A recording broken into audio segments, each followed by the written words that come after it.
مگر ایسے لوگوں کا حال اس وقت کیا ہوگا جب امتحان کی موجودہ آزادی ختم ہو چکی ہوگی؟ تب وہی ہوگا جو خدا چاہے، اور وہ نہ ہو سکے گا جو خدا نہ چاہے۔ اس روز خدا کہے گا، میں دیتا ہوں جس کو چاہوں، اب جس کو کرنا ہے میرے چاہے کو باطل کرے۔ دولت کا فریب۔ کوالالمپور کے اخبار نیو اسٹریٹس ٹائمز کی اشاعت 28 جولائی 1984 میں ایک خبر نظر سے گزری۔ ایک اطالوی نژاد امریکی کارپینٹر وینرو پگانو، جس کی عمر 63 سال ہے اور وہ نیو یارک کے قریب رہتا ہے، وہ 8 سال سے بے روزگار تھا اور یونین کی پینشن سے اپنا کام چلا رہا تھا۔ اس کے پاس اتنی رقم بھی نہ تھی کہ اپنے مکان سے متصل زمین پر حسب منشا ٹماٹر کی کاشت کر سکے۔ مذکورہ کارپینٹر نے لاٹری کا ایک ٹکٹ خریدا۔ 27 جولائی 1984 کو اچانک اسے معلوم ہوا کہ اس کو اول انعام ملا ہے۔ یہ انعام $20 ملین تھا۔ یہ اب تک کے لاٹری انعاموں میں دنیا بھر میں سب سے بڑا انعام ہے۔ انعام کی خبر سب سے پہلے ٹیلی ویژن پر آئی۔ اس کے فوراً بعد اس کے لیے پریس کانفرنس کی گئی۔ اس نے اخبار نویسوں کو بتایا کہ خبر کو سن کر میں ششدر رہ گیا۔ میں بار بار اپنے نمبر کو اعلان شدہ نمبر سے ملا کر چیک کرتا رہا اور ابھی تک مجھے یقین نہیں ہے کہ یہ انعام مجھ کو ملا ہے۔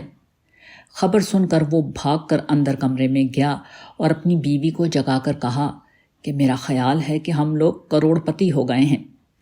اس نے اخبار نویسوں سے کہا کہ مجھ کو جو ضرورت تھی وہ میں نے پا لیا۔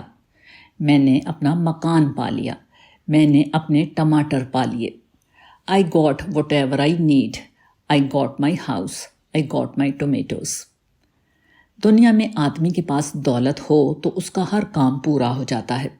اس لیے آدمی سمجھتا ہے کہ دولت سب کچھ ہے۔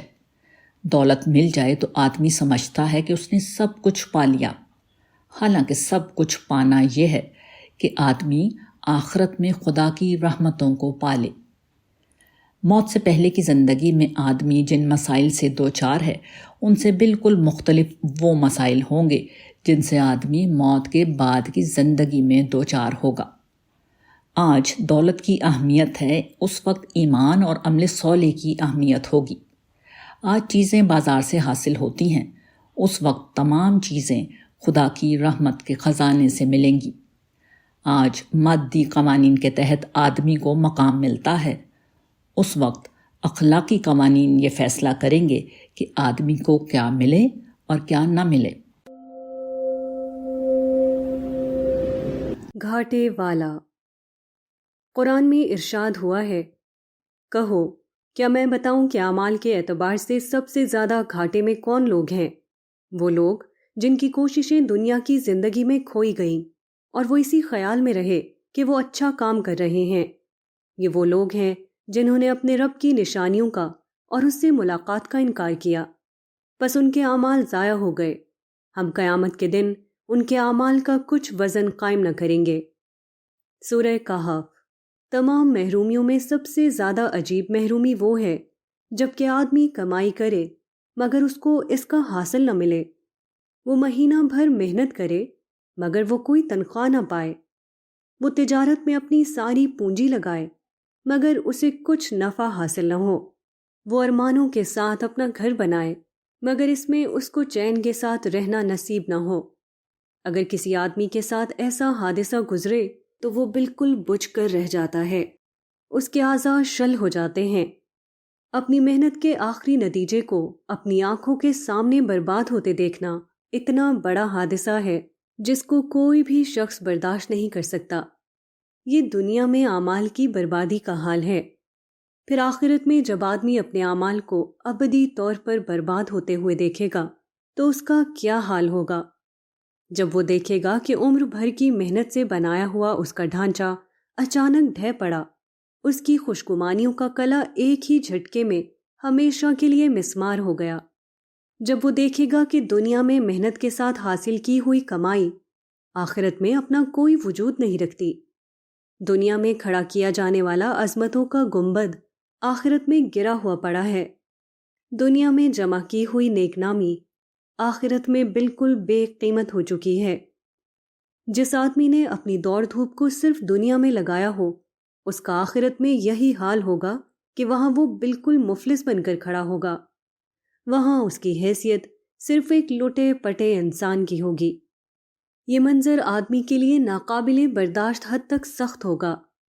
کامیابیوں پر فخر کرنے والے ناکامی کے گڑھے میں گرے ہوئے ہوں گے۔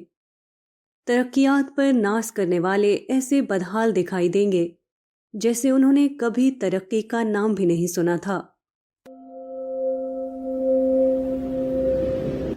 انسان کا المیہ۔ ڈاکٹر اتم پرکاش ہندوستان کے ایک نامور سرجن تھے۔ وہ All India Institute of Medical Sciences میں شعبہ سرجری کے ہیڈ تھے۔ ڈاکٹر پرکاش کو پدما بھوشن کا انعام ملا تھا۔ سرجری کی عالمی کانگریس 17 فروری کو دہلی میں ہونے والی تھی، جس کی صدارت کی کرسی ان کا انتظار کر رہی تھی، مگر 14 فروری کو ان پر دل کا دورہ پڑا اور ہسپتال پہنچتے پہنچتے ان کا انتقال ہو گیا۔ اس وقت ان کی عمر صرف 54 سال تھی۔ سرجری پر ہونے والی ورلڈ کانگریس کی کامیابی ان کے ذاتی وقار کو بہت زیادہ بڑھا دیتی۔ اس بنا پر وہ اس کے معاملات میں غیر معمولی دلچسپی لے رہے تھے۔ انہوں نے صدر سنجیوا ریڈی کو آمادہ کر لیا تھا کہ وہ کانگریس کا افتتاح کریں، مگر جب سارے انتظامات مکمل ہو چکے تو راشٹرپتی بھون سیکریٹریٹ سے بتایا گیا کہ صدر ان کے اجلاس میں صرف اس وقت شرکت کر سکیں گے جبکہ مرکزی وزیر صحت بھی وہاں موجود ہوں۔ پروٹوکول یعنی آداب شاہی کے مطابق ایسا ہونا ضروری ہے۔ اس سے پہلے ڈاکٹر پرکاش کے منصوبے میں وزیر صحت کو بلانا شامل نہ تھا، مگر اب ضروری ہو گیا کہ وزیر صحت کو بھی شرکت اجلاس کی دعوت دی جائے۔ ڈاکٹر پرکاش نے وزیر صحت کے دفتر کا طواف شروع کیا، مگر اب یہاں دوسری رکاوٹ حائل تھی۔ وزیر صحت اجلاس میں شرکت پر راضی نہ ہو سکے۔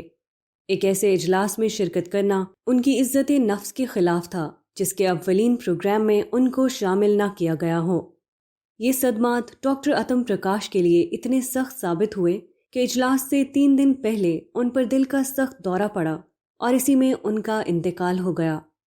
کوئی شخص اپنے وقت سے پہلے نہیں مرتا، مگر ایک اخباری مبصر کے یہ الفاظ بالکل درست ہیں کہ موت کے طویل سفر پر روانہ ہونے سے پہلے وہ دہلی کے سب سے زیادہ پریشان آدمی تھے۔ He was the most worried man in town before he took the long road.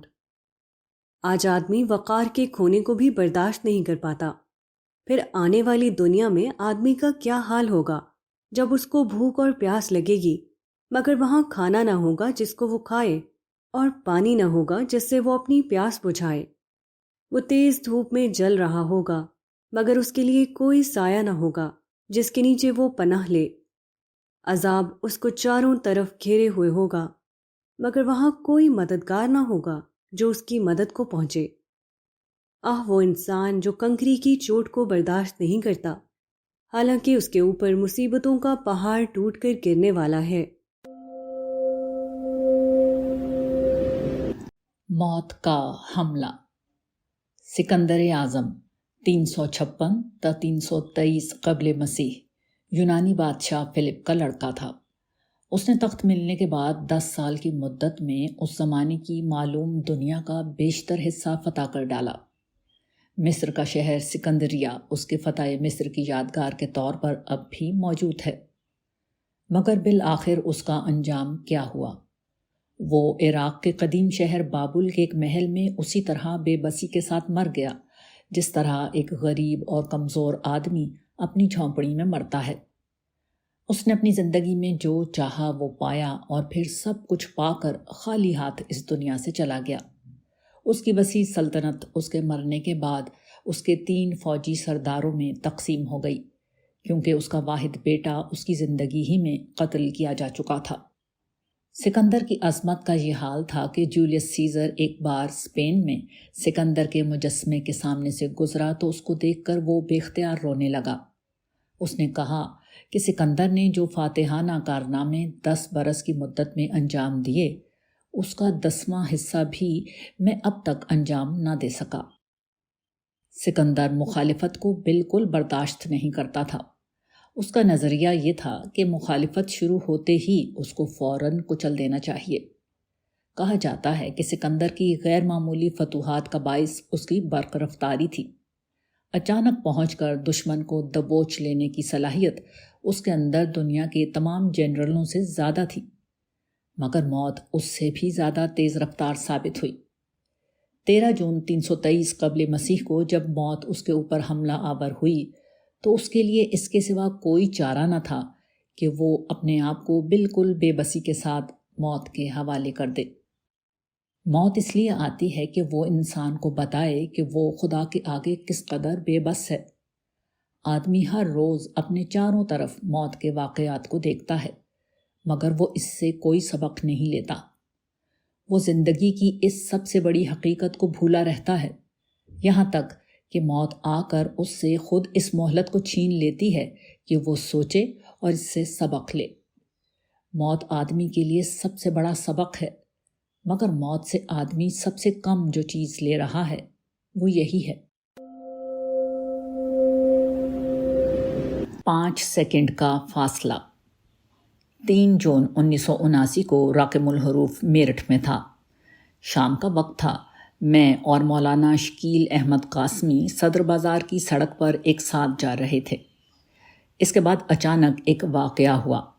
ہمارے سامنے ایک مکان کے آگے کا حصہ دھماکے کے ساتھ گر پڑا۔ اینٹ اور پتھر سڑک پر ڈھیر ہو گئے۔ اس وقت ہم دونوں جائے حادثہ سے بمشکل 5 سیکنڈ کی مسافت پر تھے۔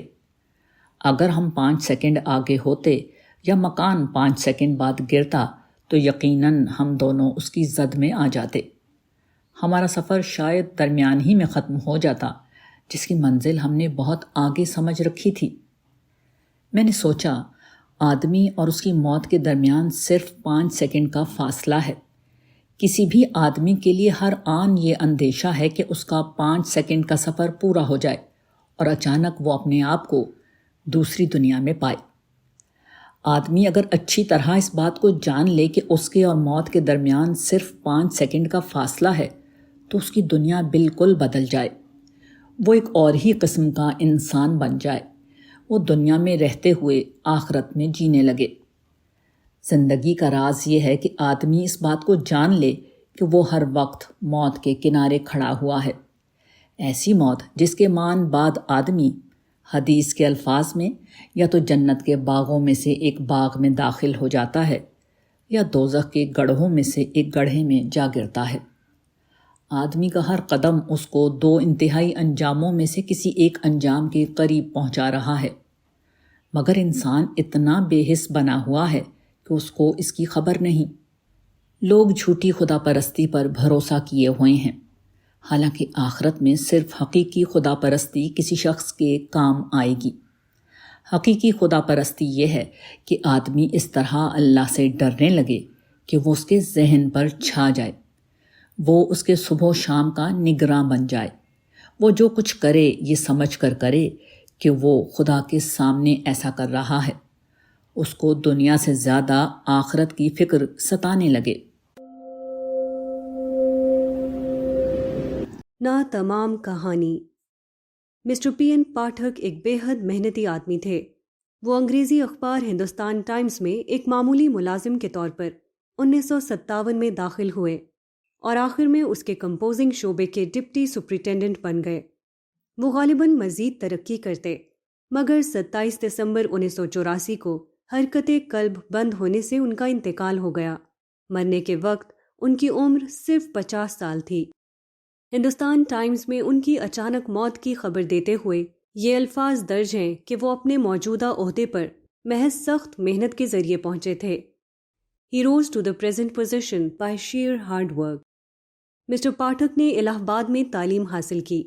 اس کے بعد چند سال تک وہ ٹائمز آف انڈیا اور انڈین ایکسپریس میں رہے۔ اس کے بعد 1958 میں وہ ہندوستان ٹائمز کے عملے میں داخل ہوئے۔ یہاں انہیں جم کر کام کرنے اور محنت کرنے کا موقع ملا۔ 25 سال محنت کے بعد وہ اخبار میں ایک بڑے عہدے پر پہنچ گئے، مگر ابھی وہ اس عہدے سے متمتع بھی نہیں ہو سکے تھے کہ اچانک موت کا وقت آ گیا۔ یہ ایک مثال ہے جو بتاتی ہے کہ موجودہ دنیا میں انسان کیسے عجیب المیے سے دوچار ہے۔ انسان بے پناہ محنت کرتا ہے، وہ اپنی پوری طاقت خرچ کر کے ترقی کے اعلیٰ مقام پر پہنچتا ہے، مگر اپنی کوششوں کے آخری انجام سے فائدہ اٹھانے کا ابھی آغاز بھی نہیں ہوتا کہ اس کو موت آ جاتی ہے۔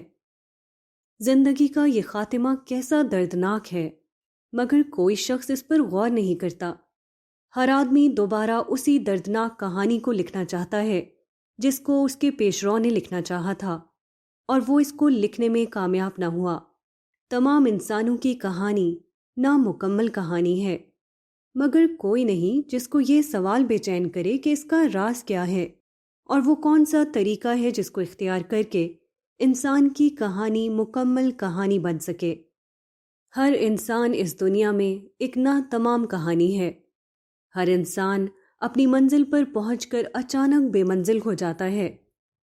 زندگی کی یہ بے انجامی کیسی عجیب ہے، اور اس سے زیادہ عجیب یہ ہے کہ کسی کو اپنی بے انجامی کی فکر نہیں۔ موت کو یاد کرو۔ کچھوا 500 سال تک زندہ رہتا ہے، درخت 1000 سال تک زمین پر کھڑا رہتا ہے، پہاڑ اور دریا کروڑوں سال تک اپنی شان کو باقی رکھتے ہیں، مگر انسان کی عمر 50 سال یا 100 سال سے زیادہ نہیں۔ انسان جو بظاہر تمام مخلوقات میں سب سے زیادہ اشرف اور افضل ہے، وہ سب سے کم زندگی پاتا ہے۔ اس سے بھی زیادہ عجیب بات یہ ہے کہ یہ مختصر زندگی بھی ناکامیوں کی ایک مسلسل داستان کے سوا اور کچھ نہیں۔ آدمی کی زندگی غم اور دکھ سے اتنا زیادہ بھری ہوئی ہے کہ خوشی کے لمحات غفلت کی چند جھلکیوں سے زیادہ حقیقت نہیں رکھتے۔ بیماری، حادثہ، بڑھاپا، امیدوں کی مسلسل پامالی کا نام زندگی ہے، اور بالآخر اس قسم کے دردناک ایام گزارتے ہوئے ایک دن موت کے آگے شکست کھا جانا۔ ایک غریب کو یہ حسرت ہوتی ہے کہ اس کے پاس بڑا مکان نہیں، اس کے پاس ضروریات زندگی کے لیے کافی پیسہ نہیں، مگر دوسری طرف ان لوگوں کا حال بھی بہت زیادہ مختلف نہیں جن کو ایک غریب آدمی رشک کی نظر سے دیکھتا ہے۔ دولت مند آدمیوں کے لیے پیسہ ہونا اس سے زیادہ بڑے مسائل پیدا کرتا ہے جو غریب کو پیسہ نہ ہونے کی صورت میں نظر آتے ہیں۔ ایک مشہور آدمی جس کے گرد انسانوں کی بھیڑ لگی ہوئی ہو، اندر سے اس قدر بے چین ہوتا ہے کہ رات کو گولی کھائے بغیر اسے نیند نہیں آتی۔ غرض اس دنیا میں ہر آدمی دکھی ہے، کوئی ایک صورت میں اور کوئی دوسری صورت میں۔ بالفرض کوئی شخص ناموافق حالات سے بچ جائے اور اس خوش قسمتی کو حاصل کر لے جس کو سکھ اور چین کہتے ہیں، تب بھی کتنے دن تک؟ اگر کوئی شخص اتفاقی اسباب کے تحت خوشیوں کا خزانہ اپنے گرد جمع کر لے تو وہ بھی بس صبح سے شام تک کے لیے ہوگا۔ اس کے بعد اچانک موت کا بے رحم فرشتہ آئے گا اور اس کو اس طرح پکڑ لے گا کہ نہ اس کی دولت اس کو بچا سکے گی، نہ اس کی فوج۔ ہوائی جہاز کے مسافر پر بھی موت اسی طرح قابو پا لیتی ہے جس طرح ایک پیدل چلنے والے آدمی پر۔ وہ عالیشان محلوں میں بھی اسی طرح فاتحانہ داخل ہو جاتی ہے جس طرح ایک ٹوٹے پھوٹے مکان میں۔ موت آدمی کی سب سے بڑی مجبوری ہے۔ موت آدمی کو یاد دلاتی ہے کہ وہ آج سے اوپر اٹھ کر سوچے، وہ کامیابی کو زندگی کے اس پار تلاش کرے۔ کامیاب وہ ہے جو موت سے یہ سبق لے لے۔ جو شخص یہ سبق لینے سے محروم رہے، اس کی خوشیوں کے چراغ بہت جلد بجھ جائیں گے۔ وہ اپنے آپ کو ایک ایسے بھیانک اندھیرے میں پائے گا جہاں وہ ابدالآباد تک ٹھوکریں کھاتا رہے اور کبھی اس سے نکل نہ سکے۔ جب موت ذہنی طلسم کو توڑ دے گی۔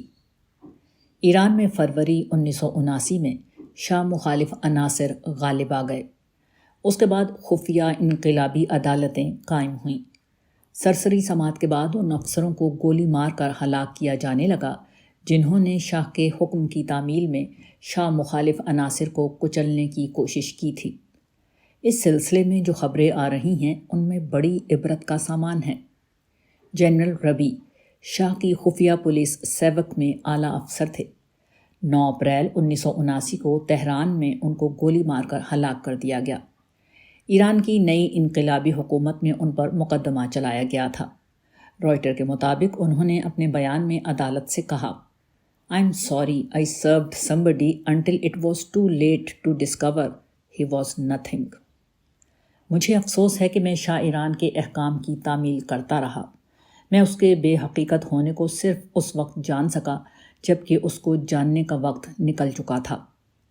یہی صورت زیادہ بڑے پیمانے پر موت کے وقت پیش آتی ہے۔ آدمی اپنی خواہشوں کے پیچھے دوڑتا رہتا ہے یہاں تک کہ موت کا وقت آ جاتا ہے۔ اس وقت اس کی آنکھ کھلتی ہے۔ اب اس کو معلوم ہوتا ہے کہ جن خوشنما خیالات اور خوبصورت الفاظ کے سہارے وہ جی رہا تھا ان کی کوئی حقیقت نہ تھی۔ موت کے جھٹکے کے بعد اچانک وہ ہوش میں آ جاتا ہے، مگر اب اس کا ہوش میں آنا بیکار ہوتا ہے کیونکہ یہ بدلہ پانے کا وقت ہوتا ہے نہ کہ عمل کرنے کا۔ اسی طرح رائٹر کے مطابق ایک اور ملزم جنرل خواجہ نوری نے عدالت کے سامنے صفائی پیش کرتے ہوئے کہا، "Because of the heavy censorship, I was unaware of the real situation." خبروں پر بھاری سینسر قائم ہونے کی وجہ سے میں حقیقی صورتحال سے بالکل بے خبر رہا۔ آخرت کے اعتبار سے بھی انسان کا حال یہی ہے۔ آدمی اپنی خیالات میں اس طرح گم رہتا ہے کہ اس کو باہر کے حقائق دکھائی نہیں دیتے۔ وہ اپنی خواہشات کے خول میں بند رہتا ہے۔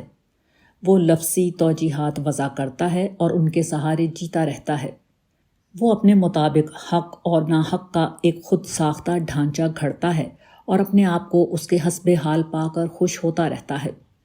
وہ اپنی خوش خیالیوں اور دنیاوی کامیابیوں کے مطابق اپنے گرد ایک فرضی حالہ بنا لیتا ہے اور اس کے اندر اس طرح صبح و شام کرتا رہتا ہے جیسے وہ ابدی حصار میں آ گیا ہے۔ آدمی اسی طرح اپنی زندگی کے دن گزارتا رہتا ہے یہاں تک کہ موت آ کر اس کے ذہنی فریب کا پردہ پھاڑ دیتی ہے۔ اب اس کو معلوم ہوتا ہے کہ وہ جس فکری گھروندے میں جی رہا تھا وہ فرضی طلسمات کے سوا اور کچھ نہ تھا۔ وہ جن الفاظ کو لکھ اور بول رہا تھا وہ معانی سے بالکل خالی تھے۔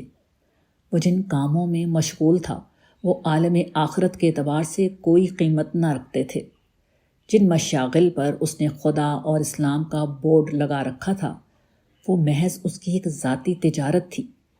وہ صرف اپنی انا کی تسکین کے لیے متحرک تھا نہ کہ حقیقتاً خدا کی رضا کے لیے۔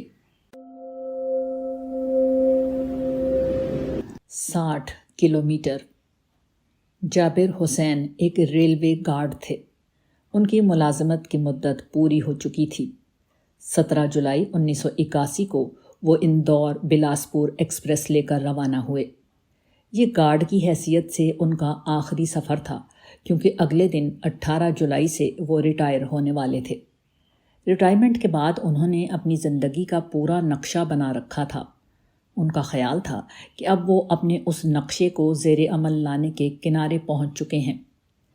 ریلوے گارڈ کی حیثیت سے اپنی ڈیوٹی کے آخری سفر پر روانہ ہوتے ہوئے انہوں نے اپنے دوستوں سے کہا، "کل سے میری دوسری زندگی شروع ہوگی۔"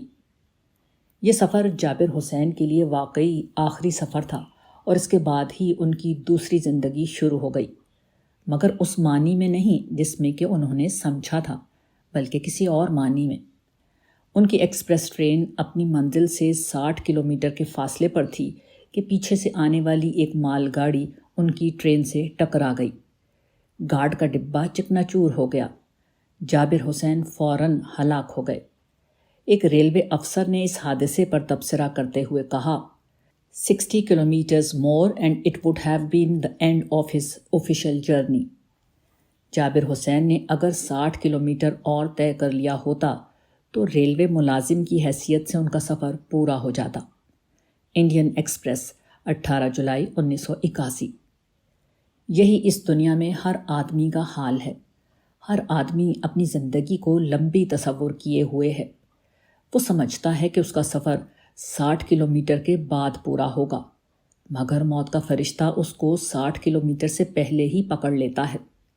ہر آدمی موجودہ دنیا میں اپنی کل کی تعمیر کا ایک نقشہ لیے ہوئے ہے، مگر اچانک موت آ کر اس کو بتاتی ہے کہ اس کی کل اس دنیا میں شروع نہیں ہوتی جہاں 17 جولائی کے بعد 18 جولائی اور 18 جولائی کے بعد 19 جولائی کی تاریخیں آتی ہیں، بلکہ اس کی کل اس ابدی دنیا میں شروع ہوتی ہے جہاں اس دنیا کے کیلنڈر لپیٹ کر رکھ دیے جاتے ہیں۔ آدمی جہاں اپنے سفر کو ختم سمجھ رہا ہے، وہیں سے اس کے حقیقی سفر کا